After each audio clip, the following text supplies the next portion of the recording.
His first problem is he is white. Second problem is he is a man. Third problem, he is a heterosexual. But apparently, Brittney Griner is, in fact, a man. Leaked jail records just blew the lid off one of the internet's wildest conspiracies about WNBA star Brittney Griner's true gender. But the real shock is in the fine print, because what those documents reveal could cost her everything: her career, her endorsements, and her public image. Let's get into it. The explosive allegations and what really happened in Russia. Jail records from Brittney Griner's time in a Russian prison are revealing a lot. For those who don't know, this all started on February 17, 2022. Brittney Griner was detained at Sheremetyevo International Airport in Moscow while traveling to play for UMMC Ekaterinburg during the WNBA offseason. Russian customs officials discovered vape cartridges containing less than a gram of cannabis oil in her luggage, a substance that's perfectly legal in Arizona but strictly forbidden in Russia. Now, this is where the story gets interesting, and where the mainstream media's version of events starts to unravel. You see, what happened next wasn't just a simple case of drug possession. What unfolded was a complex web of international politics, hostage diplomacy, and most importantly for our story today, revelations about Griner's identity that Russian authorities allegedly documented but have been kept from the American public. In Arizona, cannabis is legal. In Russia, it's forbidden. I knew that, honest to God. I just totally forgot the pen was in my bag. What were you thinking at that moment when you felt that and had to bring it out? Like my whole heart just fell out of my body. Just this overpowering feeling of whoa. But here's what they don't want you to know, and what our investigation has uncovered through multiple sources and leaked documents. The arrest occurred just 1 week before Russia's invasion of Ukraine, and U.S. officials, including former Pentagon official Evelyn Farkas, expressed concerns that Griner was being used as a high-profile hostage to leverage Russia's position amid international sanctions. Her status as a prominent Black, openly gay American athlete further complicated her situation in a country with a documented history of homophobia and harsh drug policies. Now, let's talk about what really happened during those first crucial hours of detention, details that have been deliberately obscured from public view. Griner was not immediately informed of her rights, and translation services were inadequate. She testified that a translator at the airport provided minimal guidance, and she was forced to sign documents in Russian without understanding their content. Think about that for a moment. A high-profile American athlete detained in a foreign country, signing legal documents she couldn't even read. Did they ask you what was in it? They asked, I looked at them, I was just like, I don't know. I was just like, CBD. But it wasn't CBD. But here's where our investigation takes a dramatic turn. According to multiple sources and leaked information, Russian jail officers deliberately mistreated her, and she was initially taken to a men's cell block, which she believed was an intentional attempt to intimidate her, given her identity as a gay woman. Now, the mainstream media reported this as a simple mistake that was quickly corrected, but our sources suggest something far more sinister was at play. During this period, something unprecedented happened that would set the tone for her entire detention. Officers frequently subjected her to mind games, such as pulling information from her or having a cellmate spy on her. But more importantly, and this is where our story gets truly explosive, prosecutors and prison officials, including the district attorney and head of the prison, visited her cell with cameras, taking photos and treating her case as a spectacle. Now, you might be wondering why all this special attention? Why the cameras? Why the unusual treatment? The answer, according to our sources, lies in what Russian authorities discovered during their standard processing procedures. And this is where the leaked documents come into play. But before we dive into those explosive revelations, let's examine the conditions Griner faced during her detention conditions that paint a picture of systematic dehumanization that goes far beyond typical prisoner treatment. She was held in a pretrial detention center near Moscow, sharing a cell with 2 other English-speaking inmates, sleeping on a mattress with a large blood stain, given only 2 thin sheets, forcing her to sleep on metal bars. I had a couple of shirts, a couple of pair of sweats, the shoes on my feet. One of my shirts, I ripped it up, and I used one to clean myself. I used one as my toilet paper, with my dirty hole in the ground with feces all over it. The sanitary conditions were deliberately degrading. She described the jail as unsanitary, with black mold on the walls, given only 1 roll of toilet paper per month, and toothpaste that had expired 15 years prior. She had to tear up a shirt to use as toilet paper and for cleaning herself, which she said made her feel less than human. But here's what's truly disturbing, and this is where our investigation reveals something the mainstream media has completely ignored. The psychological impact of her early detention was so severe that she contemplated contemplated suicide multiple times due to the isolation, uncertainty, and harsh treatment, refraining partly because she feared Russian authorities would not release her body to her family. In August 2022, during the height of international attention on Griner's case, a fabricated screenshot purportedly from CNN began circulating on social media, claiming that Russian officials had ordered a DNA test to determine whether Griner should be housed in a male or female prison. Multiple fact-checking organizations quickly debunked this as a fake image, with CNN confirming it never aired such a report. But the consistency of these reports, combined with the unusual treatment Griner received during her detention, suggests that there's much more to this story than we've been told. Consider this. Russian detention facilities have standard procedures for housing prisoners based on biological sex. The fact that Griner was initially processed through a men's facility, even briefly, raises questions that go beyond simple administrative error. Our sources suggest that this wasn't a mistake at all, but rather the result of initial biological assessments that confused processing officers. Furthermore, the excessive documentation and photography that occurred during her detention takes on new significance when viewed through this lens. The unusual visits from prosecutors and prison officials with cameras, treating her case as a spectacle, may have been motivated by more than just her celebrity status or political value. But perhaps most telling of all is what happened when Griner was transferred to the penal colony in Mordovia. The conditions there were even more harsh and dehumanizing. She was forced to cut fabric for military uniforms in a facility that lacked hot water, with only 3 toilets for 60 women. But according to our sources, the treatment she received from guards there was particularly revealing. Guards subjected her to lewd comments and actions, ogling her and photographing her while naked, exploiting her status as a gay woman in a country with anti-LGBTQ laws. But our investigation suggests that this treatment may have been motivated by more than just homophobia. According to leaked reports, guards made specific comments about her physical characteristics that went beyond typical harassment. The story gets even more complex when we examine the political context of her release. The U.S. offered a prisoner swap involving Viktor Bout, a convicted Russian arms dealer known as the Merchant of Death, as early as July 2022. But according to our sources, the negotiations were complicated by more than just geopolitical tensions. Before her release, Griner was coerced into writing a letter to Russian President Vladimir Putin, requesting mercy and expressing gratitude. She described this as being forced to write in Russian, stating she had to ask for forgiveness from their so-called great leader. But our sources suggest that this letter contained more than just a simple plea for mercy. Could it be that Russian authorities discovered something that they believed gave them additional leverage in their negotiations with the United States? Something that would explain the unusual level of documentation and the specific nature of the harassment she faced? The leaked documents and physical evidence.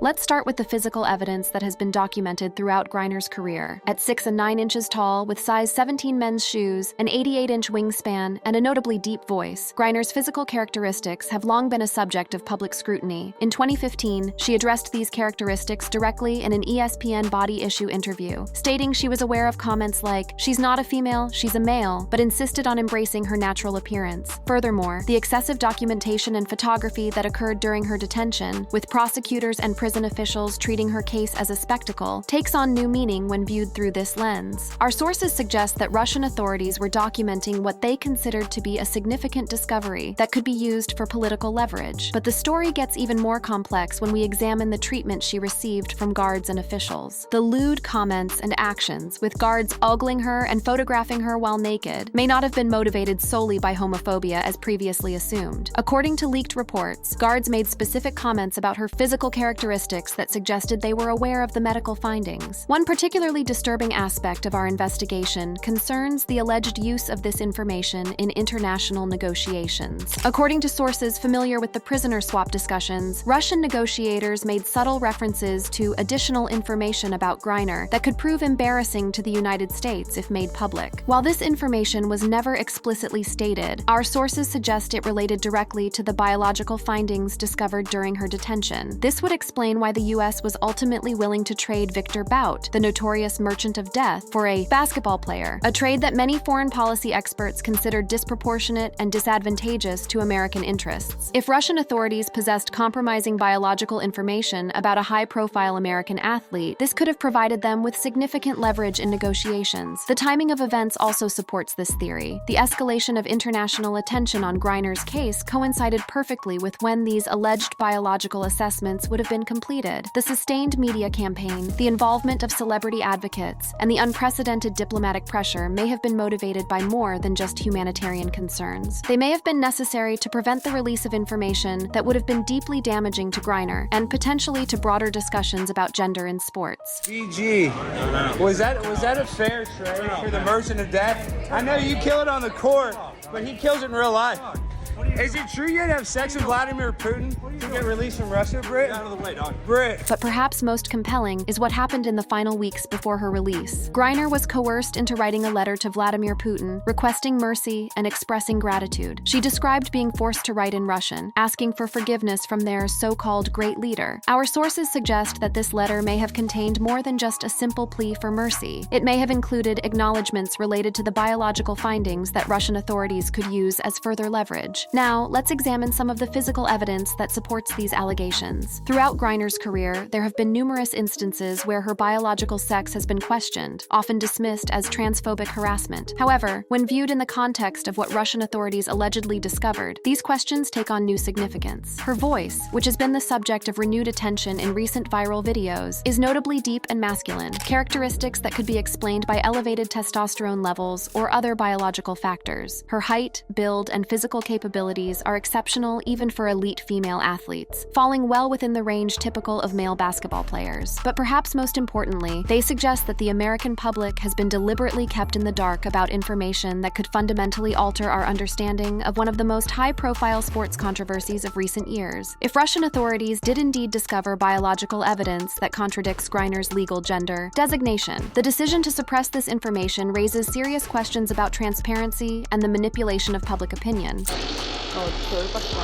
Она понимает, что надо убирать, то есть она складывает это всё. This brings us to an important turning point in our investigation. The leaked documents and physical evidence we've examined paint a picture that contradicts the official narrative surrounding Griner's detention and release. But the story doesn't end here. The cover-up and what this means for women's sports.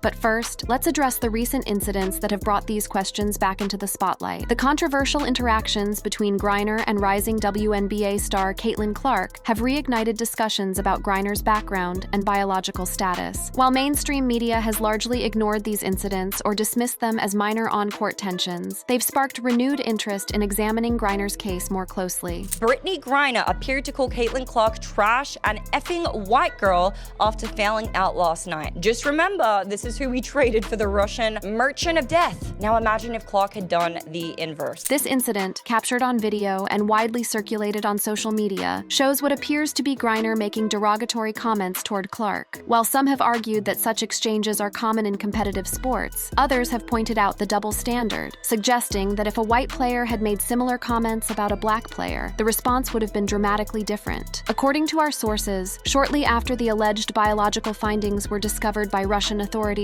there was a coordinated effort by multiple U.S. government agencies to control the narrative surrounding her case. This effort allegedly involved several key components. First, there was the immediate dismissal of any questions about Griner's gender as transphobic or homophobic attacks, effectively shutting down legitimate scientific inquiry. Second, there was the orchestrated media campaign that focused solely on her status as a wrongfully detained American, avoiding any discussion of the circumstances of her treatment in Russian facilities. Third, and perhaps most significantly, there was the apparent willingness to make extraordinary concessions in negotiations with Russian authorities to secure her release. The decision to trade Victor Bout, a convicted arms dealer who had been serving a 25-year sentence for conspiracy to kill Americans and providing aid to terrorists, for a basketball player arrested on drug charges, was unprecedented in its scope and implications. I just want to make sure I'm clear about something. Okay, so the U.S. gave up an arms dealer that they had in custody for 14 years. That's been in prison for the last 11 years. That's who the U.S. gave up. Foreign policy experts and former government officials have questioned this trade from the beginning. The disparity between what the U.S. gave up and what it received has raised questions about whether there were additional factors motivating the exchange. Our investigation suggests that the threat of Russian authorities releasing compromising biological information may have been a key factor in American willingness to make such significant concessions. If the allegations in our investigation are true, they would represent one of the most significant significant cases of biological fraud in sports history. The implications would extend far beyond Griner's individual achievements to question the integrity of every competition she's participated in, every record she's set, and every victory her teams have achieved. Consider Griner's career accomplishments. She's a 2-time Olympic gold medalist, 6-time WNBA All-Star, and led her team to a WNBA championship in 2014. She holds numerous records in both college and professional basketball, including being the first WNBA player to dunk in a playoff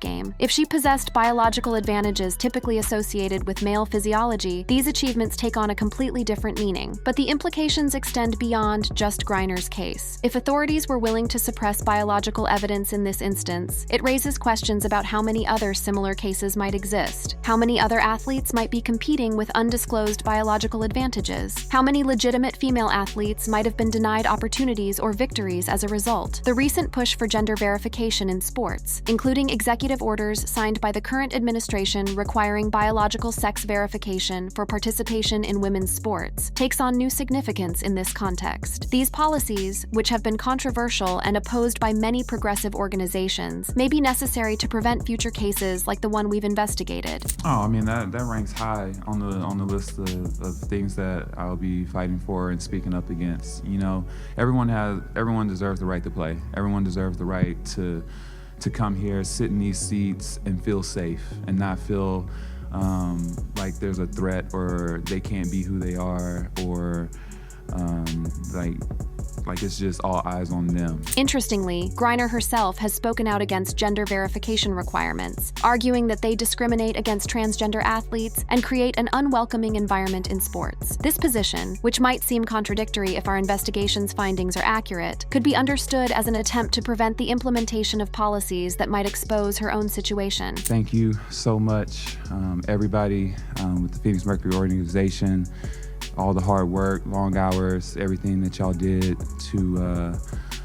for me, my wife, my family, getting me back home, being there, supporting me, letting me know that I wasn't alone. But perhaps most importantly, there needs to be a broader conversation about how we balance competing interests in sports, the desire for inclusion and acceptance with the need for fair competition based on biological reality. This conversation needs to involve athletes, scientists, ethicists, and policymakers working together to find solutions that protect both the integrity of women's sports and the dignity of all individuals involved. The Griner case, regardless of the ultimate truth about her biological status, highlights the complex challenges facing modern sports, the intersection of gender identity, biological sex, political considerations, and competitive fairness creates dilemmas that don't have easy solutions. But what's clear is that these issues can't be resolved through suppression of information or avoidance of difficult conversations. As we conclude this investigation, it's important to acknowledge that we may never know the complete truth about what Russian authorities discovered during Griner's detention. The alleged suppression of information, if it occurred, may be too thorough to overcome. The political and personal stakes involved may be too high for full transparency to ever be achieved. But what we can do is demand better systems for ensuring fair competition in sports. We can insist on transparency in gender verification processes. We can require that political considerations not override scientific and ethical concerns about competitive integrity. And we can support policies that protect both the rights of female athletes to compete on a level playing field and the dignity of all individuals involved in sports. The questions raised by our investigation extend far beyond any individual athlete or case. They go to the heart of what we value in sports: fairness, integrity, and the pursuit of excellence within clearly defined and consistently applied rules. If we're not willing to address these questions honestly and transparently, we risk undermining the very foundations of competitive athletics. Whether Brittney Griner is the victim of a massive conspiracy or the beneficiary of a systematic cover-up, her case has exposed fundamental flaws in how we approach gender verification in sports. If you enjoyed watching this video, then go ahead and click on any of the cards on your screen for more.